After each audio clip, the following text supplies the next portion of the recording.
안녕하세요, 여러분. 라이쌤입니다. 오늘은 뿌리 깊은 나무에 대해서 배워보려고 해요. 우리가 배운 이 뿌리 깊은 나무는 원래 소설을 원작으로 한 드라마 시나리오입니다. 그래서 여러분들은 여태까지 소설만 많이 배웠었는데 오늘은 선생님과 함께 시나리오, 즉 드라마 대본에 대해서 알아보도록 하겠습니다. 교과서 107쪽입니다. 자, 뿌리 깊은 나무에 들어가기에 앞서서 우리는 내용에 대해서 알아야 되는 부분들이 있는데요. 먼저 이 작품의 주인공 이도죠. 즉 세종대왕입니다. 자, 세종대왕이 무엇을 창제했나요? 그렇죠. 훈민정음을 창제했습니다. 자, 이렇게 훈민정음을 창제했을 때 과연 모두가 다 와, 멋있다. 드디어 글자가 생겼다라고 반겼을까요? 아니죠. 그렇죠. 이 시대에 살고 있던 신하들과 유생들은요. 이도가 글자를 창제하는 거에 대해서 굉장히 반박을 많이 했고 반대를 많이 했습니다. 사실 이러한 내용은 우리가 알고 있는 역사적 사실이잖아요, 여러분. 이러한 역사적 사실에 플러스를 해서 허구성을 가미해서 흥미 유발을 하는데요.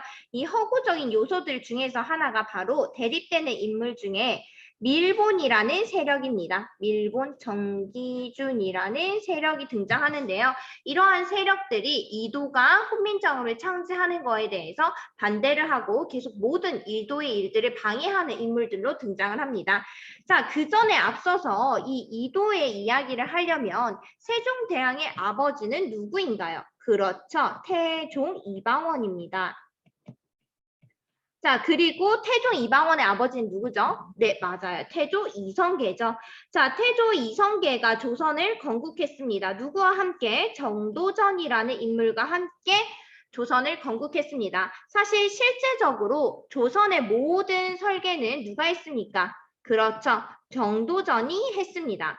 그런데 이 정도전이 꿈꾸던 조선은요, 바로 재산 중심의 사회였어요. 그러니까 재상 총제제라는 재상, 즉 신하들이 중심이 되어서 정치를 하는 거예요. 그러면 이씨 왕조들은 왕은 약간 허수아비 같은 역할을 하는 거죠.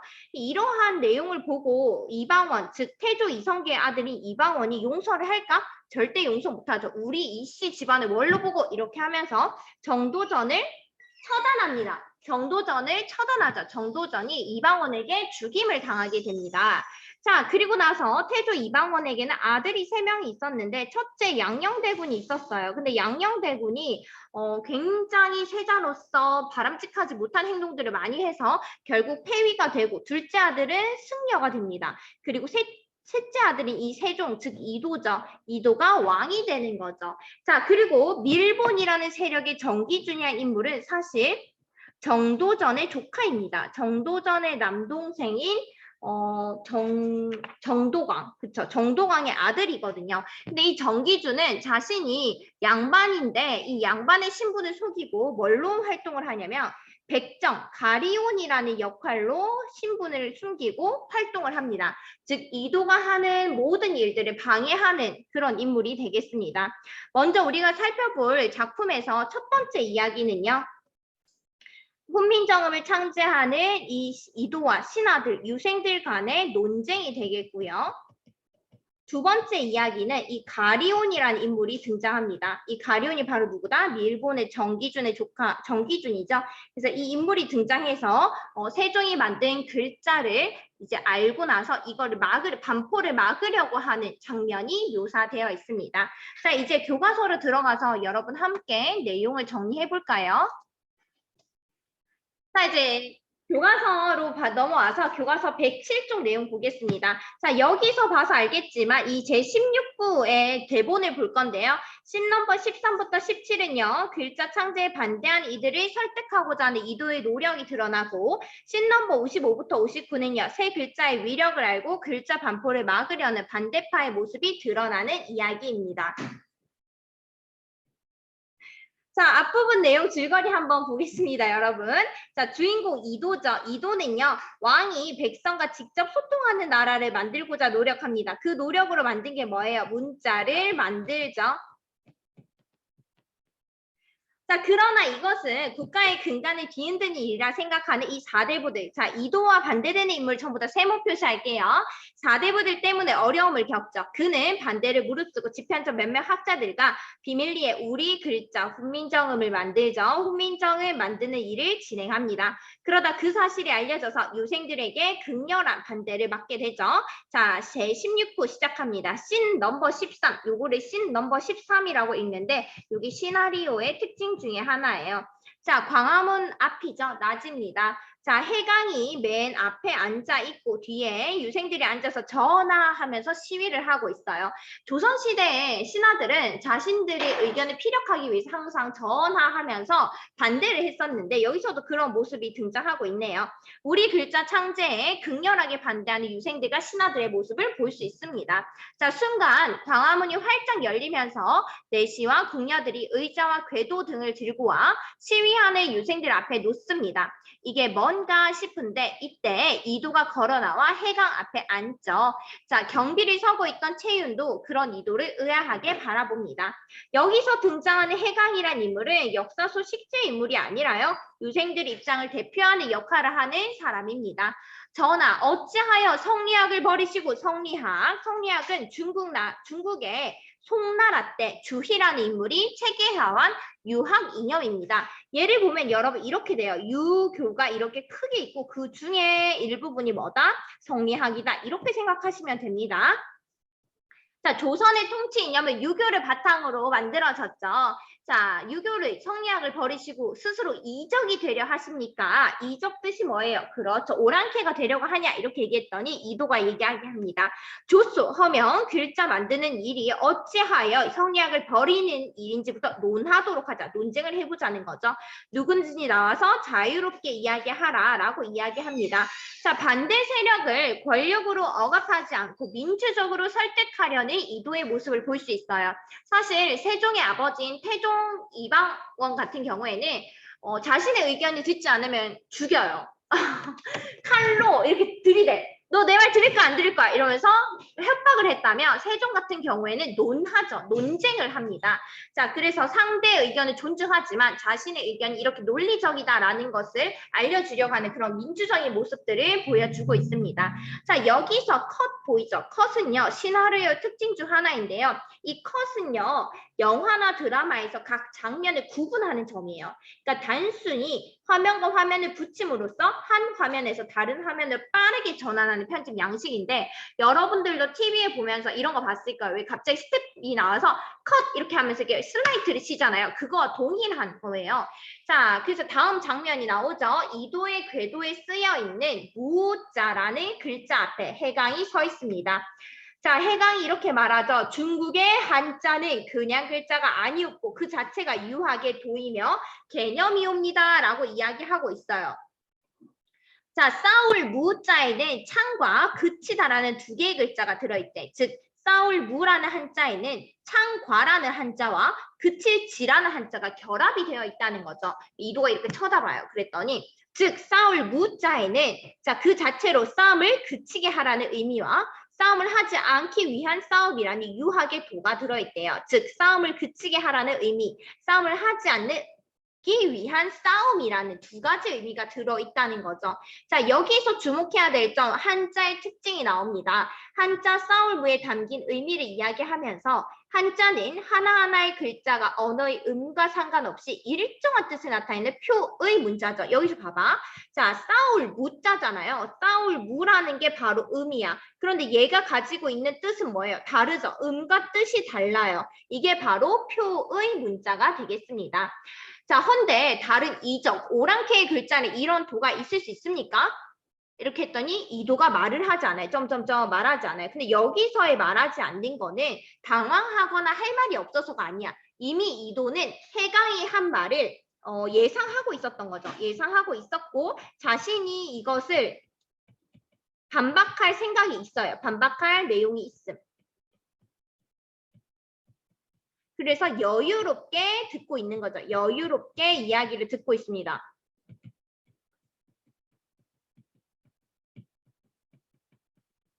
전하의 글자는 이것을 표현할 수가 있사옵니까? 하니까 아니요, 없소. 이렇게 했더니 해강이 이렇게 얘기하죠. 헌데 어찌 유학을 버리는 것이 아니라 하시옵니까? 거면 말이요 하면서 바로 궤도로 다가가서 자신이 설명하려고 하죠. 이것을 통해서 우리는 이도가 어떻다? 그렇지. 해강이 하는 말에 할 말이 없어서 말을 안 하는 게 아니라 이 사람이 할 말을 이미 예상하고 있고 내가 다시 그 사람 다음에 말을 준비를 하고 있다는 것을 알 수 있습니다. 자, 그 다음 또 컷이 나오죠. 또 컷. 자, 궤도에 작게 얼로 달사총이라는 글자가 써져 있고 그 앞에 이도가 서 있습니다. 작게 얼로 달사총, 즉 얼로를 튀어서 얼로가 뭐예요? 언론, 즉 백성들이 소리를 듣는다는 거죠. 이것을 유학에서 임금에게 가장 강조하는 덕목이어 있다. 예, 전하, 백성의 소리를 들으시면 되옵니다. 했더니 이도가 삼봉 정도전에 경제 문감에 이르기를이라고 얘기를 합니다. 자, 자신의 아버지가 삼봉을 죽였어요. 이씨 집안과 정씨 집안 철전지 원수야. 근데 그 원수의 아들인 이도가 삼봉 정도전이 쓴 경제 문감이란 책을 이야기하니까 지금 해강을 비롯한 모든 유생들이 멈칫멈칫 놀래요. 왜냐하면 정도전이 세우고자 한 이 재상 중심의 국가 이념은 뿌리 깊은 나무에서 굉장히 중요한 갈등 배경이 되거든요. 그런데 이 정도전을 다른 사람도 아니고 이도가 언급을 하니까 모두가 멈칫멈칫 놀라죠. 그리고 삼봉 정도전은 다른 유생들이나 신하들에게는 정신적 지주 같은 굉장히 똑똑한 사람이었어요. 그러니까 이 사람은 모두가 생각하는 스승이자 정신적 지주 같은 존재란 말이야. 그러니까 이 사람이 쓴 경제 문감을 들어서 논박을 하니까 당연히 해강은 더더욱 반박을 할 수가 없겠죠. 자, 다음 페이지로 넘어가겠습니다. 109쪽입니다. 이도가 말합니다. 요순 3대에는 이 간관이란 관리가 없었음에도 언로가 넓었대. 근데 진나라 때는 모든 비방을 금지한데 진나라의 왕이 진시황이잖아요. 진시황제. 진시황제는 굉장한 독재주의의 사람이었어요. 독재 왕권을 가지고 있다 보니까 다른 사람의 이야기를 듣지 않아. 그래서 모든 이야기들 언로들이 다 막혔어. 그리고 나서 진나라가 망하고 한나라가 세우죠. 한나라가 나타나고 나서는 언로를 터주려고 간관이라는 관리를 만들었대요. 자, 이 한나라의 한은 어디서 많이 본 글자죠? 그렇죠. 한나라에서 나온 글자가 한자입니다. 자, 이때 언로를 터주려고 간관이라는 관리까지 만들었어. 만들었는데 오히려 언로가 더 막혔대요. 그 이유가 뭘까? 그러니까 해강이 여기서 점점점 나오는데 이도와 다르죠. 해강은 뭐예요? 할 말이 없죠. 할 말이 없죠. 할 말이 없음. 할 말이 막힌 거죠. 반박할 내용도 없고. 그리고 이렇게까지 이야기할 거라고 생각하지 못했던 거예요. 그러니까 당황하는 모습을 보여주고 있겠죠? 자, 이는 말이요. 계속해서 이도가 말합니다. 한자를 아는 자가 관료가 된 시기와 정확하게 맞아떨어진대. 즉, 봐봐. 간관이란 관리가 생겼다는 거는 한자를 아는 관료가 된 시기와 정확히 맞아떨어진다. 즉, 한자를 아는 사람, 한자가 어렵기 때문에 백성들은 그들의 말에 임금에게 올릴 수 없었어요. 그러니까 한자를 아는 관료들이 거칠 수밖에 없었고 그 관료들이 백성의 소리를 어떻게 왜곡하고 편집하여 올린 거죠. 그게 바로 언로가 막히게 된 이유입니다. 즉 그러면 여기서 가장 큰 문제는 뭐야? 언로가 막히게 된 원인은 뭐지? 그렇죠. 가장 원인은 한자라는 거죠. 그렇죠. 그래서 이제 이것을 언로가 막혔다 쓴 것이요. 삼봉은 심지어 삼봉이 쓴 경제 문감이 있으니까 더더욱 해강이나 이 신하들은 말을 하지 못하겠죠. 말문이 막힙니다. 대답할 수 없어요. 그러니까 똑같습니다. 말문이 막혔죠. 자, 그 다음에 여기서 또 다른 포인트는 채윤이라는 인물이 계속 임금이 말하는 걸 바라봐요. 이렇게 바라보는데 이 바라보는 거는 단순히 바라보는 거에서 끝나는 게 아니라 지시문이 있잖아. 지시문이 있는 이유가 뭐겠어? 화면에서 채윤이 임금을 바라보는 게 나온단 말이에요. 즉 여기 드라마 대본에서는요. 인물의 시선 처리만으로도 생각과 감정의 변화의 모습을 나타낼 수 있음을 드러내고 있습니다. 여기서 괄호 열고 보는 데는 단순히 보고 있는 게 아니라 보고 있는 장면이 화면에 등장하게 되는 것이죠. 자, 그 다음 이도 한번 볼게요. 그래서 난 유학에서 가장 중요한 덕목, 즉 언론을 띄워주고 싶었고 이게 이도가 글자를 만들어야겠다고 판단한 이유죠. 자, 백성이 글자가 필요하다고 판단하였소. 내가 어찌 유학을 버린 것이오. 이렇게 하면서 채윤이 바라보고 있는 데서 컷 장면이 전환됩니다. 자, 다음은 씬 넘버 14입니다. 씬 넘버 14부터 16은 몽타주 기법을 사용하게 되는데요. 몽타주 기법은 영화나 사진 편집 구성의 한 방법으로 따로따로 촬영한 화면을 적절하게 떼어 붙여서 하나의 긴밀하고도 새로운 장면이나 내용으로 만드는 일을 말합니다. 자, 지금부터는 이도와 반대되는 인물이 전부 다 어떻게? 그렇지. 세모 표시할게. 장은성이 뭐라고 얘기하는지 봅시다. 하오나 더 쉽다는 이유로 한자를 버리는 선배들이 늘면 어찌합니까? 이렇게 새로운 글자 창제를 반대한 또 다른 이유가 등장해. 첫 번째 이유는 성리화를 버리는 것이다 라고 이야기했고 두 번째는 한자가 어렵고 새로운 문자가 쉽다는 이유로 선비들이 한자를 버리면 어떻게 되냐 했더니 이도가 이렇게 홍군형 내죠.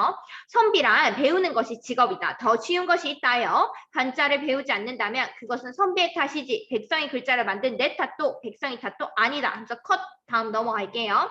자, 씬 넘버 15입니다. 자, 성산문에서 이제 돌아가려는 관리들을 붙잡고, 자, 관리들 이순지도 세모죠. 삼강행시도를 그림을 그려 배포해도 폐륜의 죄를 저지른 자는 있는 것이옵니다. 사람의 선악은 그 사람의 자질에 달려있는 것이지 라고 이야기하면서 컷 장면이 전환돼요. 자, 이도가 이렇게 화를 내죠. 니놈이 선비냐? 니놈이 유학자야. 유학의 근본은 뭐예요? 끊임없는 수양으로 인간 본성에 도달할 수 있다는 것이에요. 그런데 사람의 자질이 날 때부터 이미 정해져 있다라고 이야기하면 이건 잘못된 말이죠. 유학에서 어찌 교화를 임금의 책무로 말한단 말이냐라고 이야기하면서 이도가 바로 화를 내고 있습니다. 백성과 직접 소통하려는 의지로 삼강행실도를 그림으로 그려 배포했어요. 이거는 세종 때 삼강행실도는 그림 도덕책이라고 생각하면 돼요. 백성들이 한자를 모르니까 이렇게 그림을 그려서 배포를 하려고 했는데 지금 신하는 그 취지 자체도 공감하지 않는 거죠. 그래서 신하의 말들은 세종의 반응을 보여주고 있습니다. 그래서 자신의 뜻을 이해하지 못하는 현실이 답답하고 안타까워서 버럭 화를 내는 세종의 모습이 드러나죠. 씬 넘버 16입니다. 자, 심종수도 마찬가지예요. 자, 농사직설을 백성들에게 그리도 전파하고 싶으시면 관리술이 늘려 백성에게 전파하면 됩니다. 라고 했더니 이도가 이렇게 말합니다. 그 많은 관리들이 녹봉은 어디서 나오는가? 관리를 부양하는 것이야말로 백성들이지 않는가? 관리를 늘리면 백성을 더 피폐하게 한다라고 이야기하면서 관리를 늘리는 것에 문제점을 보여주고 있습니다. 자, 이렇게 계속 이어지는 이도의 몽타주 이제 끝이 납니다. 자, 새로운 장면 씬 넘버 17입니다. 글자방인데요. 글자방은 새로운 글자를 만드는 곳으로 이도의 비밀 조직이 함께 있는 곳입니다. 자, 여기서부터는 이도의 힘든 계속되는 논쟁이 지쳐 보이는 이도의 모습이 지시문으로 드러나는데요. 여러분들 드라마를 많이 봐서 알 거예요. 배우들은요, 말로만 대사를 치는 게 아니라 표정으로도 대사를 치잖아요. 그래서 지금 굉장히 힘들어 보이는 이도의 모습이 등장합니다. 자, 근지 목이야 덕금 지밀이 따라 나오고, 어이구 힘이 달리는구나. 고기 좀 먹어야겠다 많이. 지미상군이 이미 준비하고 있사옵니다. 잠시만 기다리시옵소서. 실제로 세종대왕님이 66파였어요. 60파. 고기를 엄청 좋아하셨어요. 자, 전하 얼마나 힘이 드시옵니까? 그래도 오늘 전하께서 오랫동안 논쟁하셨으니 다 설득될 것이옵니다. 한숨을 쉬죠. 부재학, 자, 근데 큰 게 남았다라고 하는데 이 큰 게 누구야? 부재학 최만리 영감입니다. 세모하세요. 최만리 영감은 실제로 존재했던 실존 인물입니다. 최만리는 실존 인물. 자, 대재앙 말씀으로는 글자방 끝에서 끝을 가리킬 저기서 여기가 될 만큼 길게 쓰신다 합니다. 이거는 실제로 훈민정음 창제에 반대했던 최만리 상소를 가리키는데 이건 실제로 존재하는 상소문이에요. 업문 반대 업문 창제 반대 상소문인데 이건 실제로 박물관에 있어요. 자, 이렇게 최만리의 반대의 뜻이 강하다는 것을 궁녀의 대사와 행동을 통해서 간접적으로 표현하고 있습니다. 예, 종이를 더 가져오라고 하시면서 말입니다. 전하께서 이렇게 오랫동안 애쓰셔서 만드셨던 것을 어찌 다들 그런지 너무합니다. 자, 허허허 웃고 있죠. 사실 웃는 게 아니죠. 힘들죠. 그러게 말이다. 부제학은 또 얼마나 조근조근 따지려는 지원. 여기까지 첫 번째 내용이 끝이 납니다. 첫 번째 스토리는요. 우리 글자 창제를 준비하는 이도와 이를 반대하는 유생, 즉 신하들 간의 논쟁이 되겠습니다.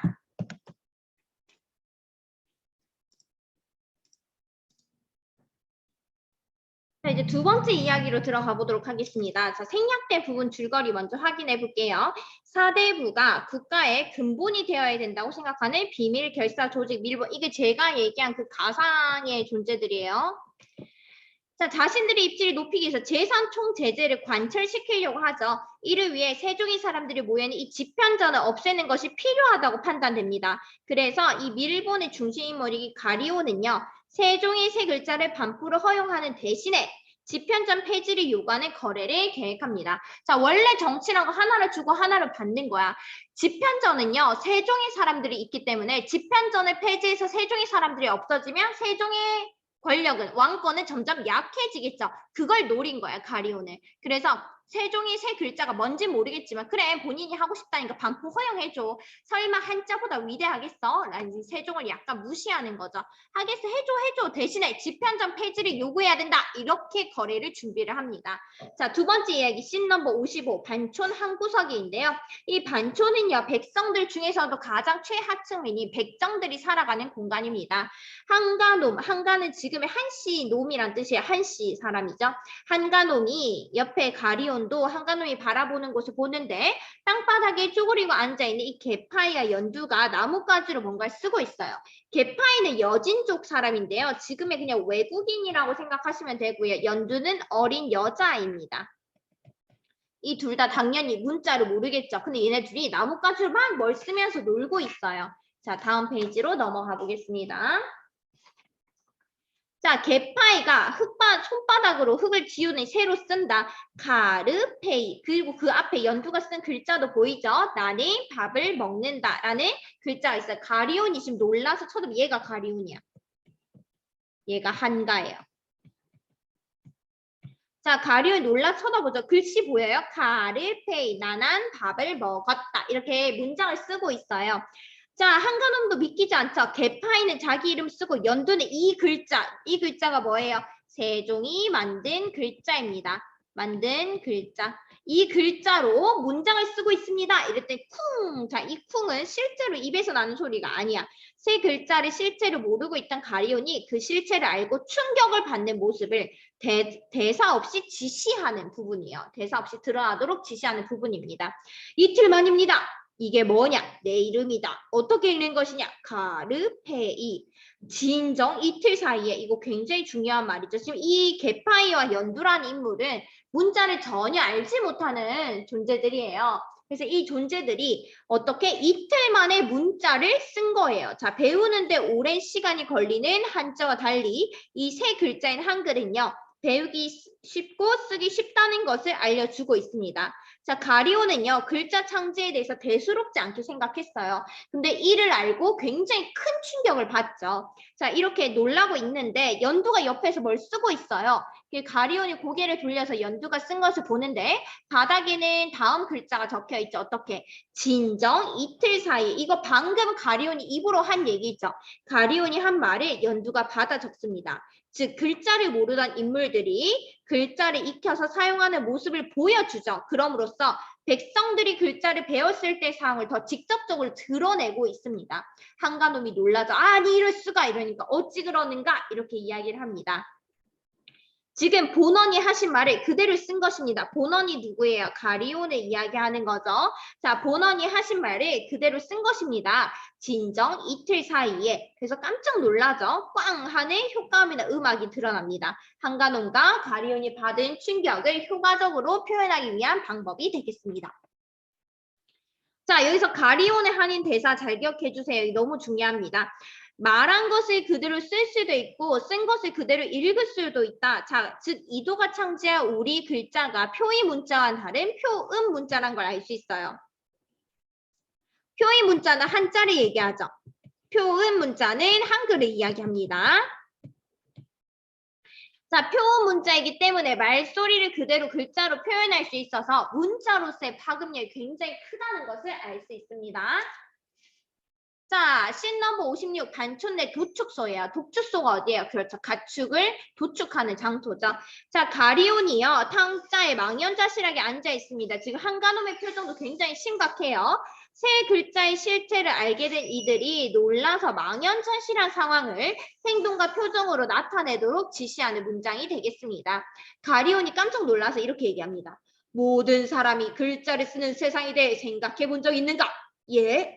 그것은 어떤 세상일까? 글쎄요, 한 번도 상상해보지 못했던 일이라. 즉, 두 사람 다 모든 사람들이 글자를 쓰는 것은 불가능하다고 생각했다는 걸 알 수 있어요. 왜냐하면 글자는요, 기득권, 즉 지배하는 세력의 문자란 말이에요. 근데 피지배계층이 문자를 알게 되면 지배하기 힘들겠죠. 이건 전혀 상상하지도 못했던 일이란 말이에요. 글자는 무기다. 칼보다 창보다 유황보다 무서운 무기다. 즉 가리온이 생각하는 글자의 힘이 드러나 있습니다. 사대부가 사대부인 이유는 뭐예요? 양반집에 태어나서가 아니라 그런 혈통이 아니라 뭐라고? 글을 알기 때문에 사대부래요. 즉 그게 권력이라는 거죠. 사대부의 권력. 뭐? 글자를 아는 것이 사대부의 권력이죠. 그런데 이 글자라면 모두가 글자를 읽고 쓰는 세상이 온다면 조선의 질서는 무너질 것이다. 세상은 혼돈에 가득 차고 이 조선의 뿌리인 사대부가 무너질 것이야. 어찌해야 됩니까? 자, 밑줄 긋고 써보자. 막아야지. 이 글자를 막는 것이 무엇보다 우선해야 된다라고 이야기하고 있습니다. 자, 세 글자의 정체를 알게 되는 집현전을 폐지하는 것보다 글자 반포를 막는 것이 더 중요한 일이라고 생각을 합니다. 사실 처음에는 글자 반포를 하고 집현전 폐지를 하는 게 왕권 약화에 좋은 일이라 생각해서 옳겠구나. 우리 빨리 거래를 하자라고 했는데 문자의 정체를 알고 나서는 바로 생각이 바뀌는 거죠. 하지만 오늘 이미 이신적이 거래를 하기로 하지 않았습니까? 이신적은 밀본 사람들 중에 한 명입니다. 세 글자의 정체를 모르던 이 밀본원들이 세 글자 반포를 허용하는 대신에 집현전 폐지를 요구하는 거래를 하기로 했는데 거래가 당장 오늘이라 사실 이게 막는 게 굉장히 어려울 수 있습니다. 그래서 쿵 한 번 더 나오죠. 새로운 글자가 반포될 수 있다는 것에 가리온이 놀라고 있음이 드러나 있습니다. 자, 이신적, 궁입니다. 씬 넘버 57, 궁의 모습을 보여주고 있네요. 황희와 이신적, 이신적은 반대되는 인물이죠. 대립되는 인물. 자, 오늘은 전하께서 우리 신료들의 뜻을 간합하지 않으시겠습니까? 즉, 집현전을 폐지해야 된다는 신하들의 요구를 의미하고 있습니다. 자, 마지막 페이지 114쪽으로 넘어가 볼게요. 자, 웃고 있는 황희와 이신적, 씬 넘버 58. 다른 국의 일각에서 이제 이도와 정인지 무효리 함께 가는데 정특공이 오고 있어요. 전하, 방금 영상대감과 우상대감이 등청했다는 보고입니다. 했더니 의미심장하게 웃고 있어요. 사실 집현전은 세종의 오른팔 왼팔 다란 말이야. 이게 집현전이 폐지가 되면 당연히 이도에게는 안 좋을 수밖에 없겠죠. 근데 이도가 의미심장하게 미소를 지어요. 그러니까 이걸 통해서 우리는 집현전을 폐지한 대신 글자를 반포하기로 한 이 거래가 이도에게 유리하다고 판단이 되죠. 이 지시문을 통해서 우리는 중요한 결정을 앞둔 인물의 심리를 간접적으로 전달할 수 있다는 것을 알 수 있어요. 표정을 통해서 알 수 있잖아. 이도에게 이 거래는 나쁜 거래가 아니구나 라는 것을 알 수 있습니다. 마지막 씬 넘버 59 반촌내 도축소인데요. 씬 넘버 56과 연결이 돼요. 가리온이 벌떡 일어나서 얘기합니다. 이도와 거래해서는 안 된다. 이 신적을 막아야 해. 중지시키거라 당장! 이렇게 얘기하지만 여기서 이제 엔딩이 끝이 나요. 자, 중요한 엔딩 장면입니다. 웃으며 가는 이도와 심각한 가리온에서 엔딩인데 이게 화면 분할이야, 얘들아. 여기는 막 웃고 있잖아. 근데 여기는 지금 놀랐어. 당장 막아야 된다고 얘기를 해요. 자, 요거 너무 중요한 내용이에요. 자, 지금부터 선생님이 같이 써볼게. 여기서 사용된 건 화면 분할인데요. 이 화면 분할이 소설과 다르게 우리에게 주는 효과가 있습니다. 어떤 효과예요?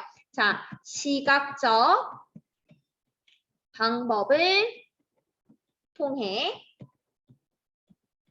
두 인물을 동시에 보여줌으로써 각 인물이 처한 상황을 효과적으로 드러낼 수 있습니다.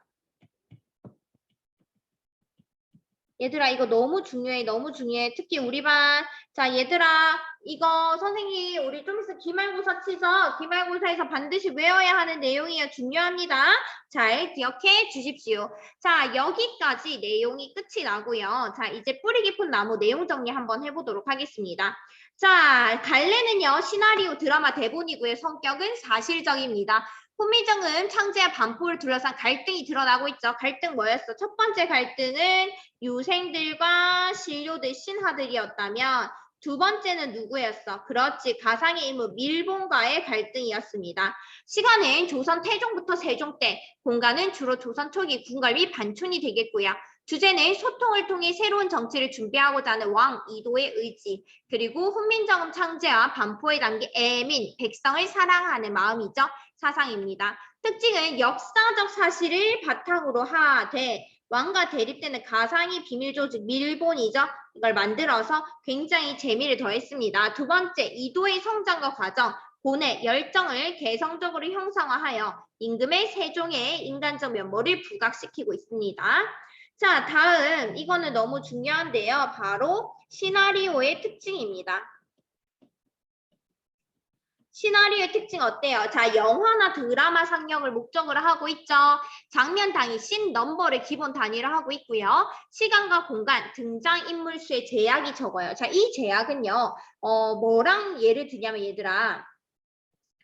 시나리오 중에서도 연극, 그다음에 여기서는 영화, 드라마. 연극은요 어때요 여러분? 연극은 장소가 협소하잖아. 정해져 있잖아. 시간도 공간도 등장인물도. 근데 여기는 제약이 굉장히 커요. 그런데 그에 비해서 영화 드라마는 제약이 적은 편입니다. 특수용어, 씬넘버, 컷, 몽타주 이런 시나리오 용어들이 사용이 되었습니다. 자 다음 소설과 드라마. 소설과 시나리오의 차이점이죠. 대본이죠. 시나리오.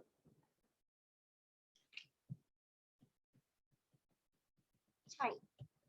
자, 소설은요, 작가가 이야기를 꾸며서 읽게 하기 위한 작품이라면 드라마 대본은 어떻게 보여주는 겁니다. 자, 그 다음 소설의 한 편의 길이 제한 없어요. 하지만 여기는 흥미 연속성 제한을 받고 컷이 있죠, 컷.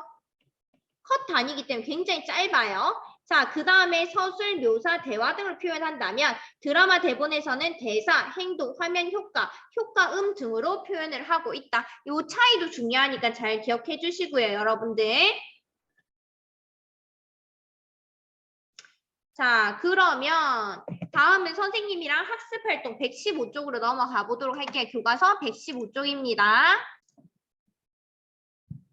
자, 1번. 이 작품의 중심 내용과 갈등 양상을 파악해 봅시다. 1번. 씬 넘버 13, 17은요. 글자 창제의 정당성을 둘러싼 이도와 유생들, 관리들 간의 갈등이었고요. 씬 넘버 55부터 59는요. 새 글자의 파급력을 알고 충격을 받은 밀본원들이 글자 반포를 막아야겠다라고 판단하고 있습니다. 자, 두 번째. 이도를 중심으로 한 이 작품의 갈등 양상. 글자가 있어야 백성들과 소통하는 정치를 할 수 있다라고 이야기하죠. 그랬더니 유생들이 뭐래요? 새 글자를 쓰고 한자를 버리는 것은 유학의 도를 버린다라고 얘기하고 두 번째 관리들은 뭐래? 사람의 선악은 그 사람의 자질에 달려있다. 글로 교화하기 힘들다라고 해서 이도한테 홍군형 났었죠. 두 번째, 백성과 소통하려면 관리술이 늘리면 된다 했는데 이도가 뭐라 했어? 관리술이 늘려도 힘든 거는 백성들이다. 그래서 안 된다라고 이야기를 했습니다. 가리오는 뭐래요? 모든 백성들이 글자를 쓰게 되면 조선의 질서가 무너질 것이다 라고 하면서 이 문자 반포를 막아야 한다라고 이야기하고 있었습니다. 자, 이 작품에서 다음과 같이 연출한 것은 어떤 표현 효과를 드러냅니까? 씬 넘버 13부터 17 장면이 자주 바뀌죠. 따로따로 촬영한 장면을 떼어 붙여서 긴밀하게 연결하는 몽타주 기법 어떤 효과가 있나요? 그렇죠. 한글 창제를 둘러싸고 일어난 갈등에 대처하는 이도 태도를 효과적으로 표현하고 있고요. 두 번째, 적극적이고 의지가 강한 이도의 성격을 효과적으로 표현하고 있습니다. 마지막으로 긴 시간 동안 일어난 일을 압축해서 보여주죠. 씬 넘버 59의 화면 분할하는 모습을 통해서 갈등, 대결 구도, 갈등 구조를 부각하고 있습니다. 자, 다음은 116쪽으로 넘어가 보도록 하겠습니다. 116쪽 한번 볼게요, 여러분.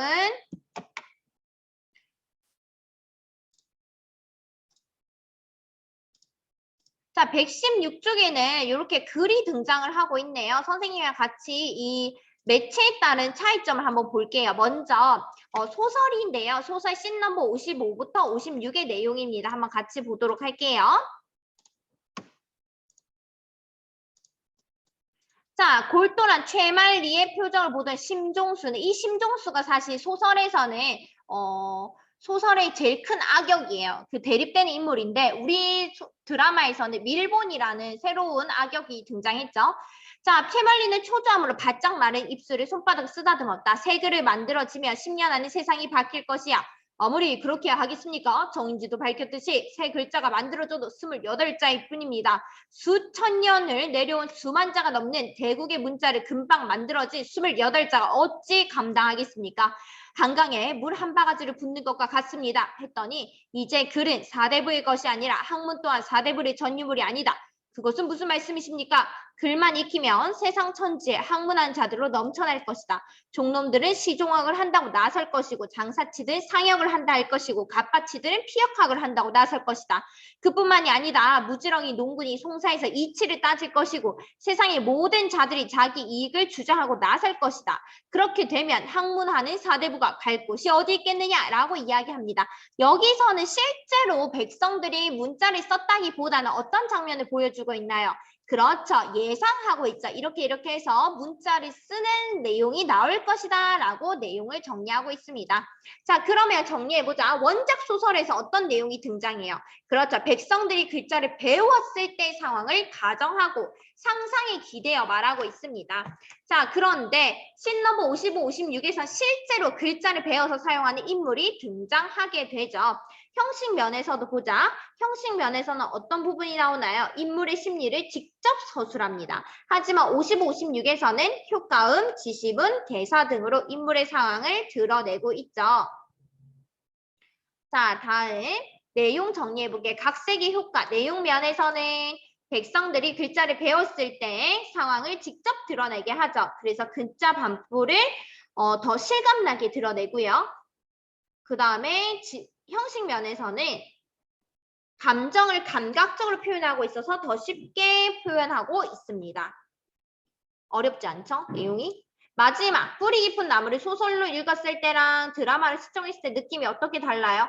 자, 소설로 읽을 때보다 드라마로 시청했을 때 글자가 미치는 영향력을 더 잘 알 수 있죠.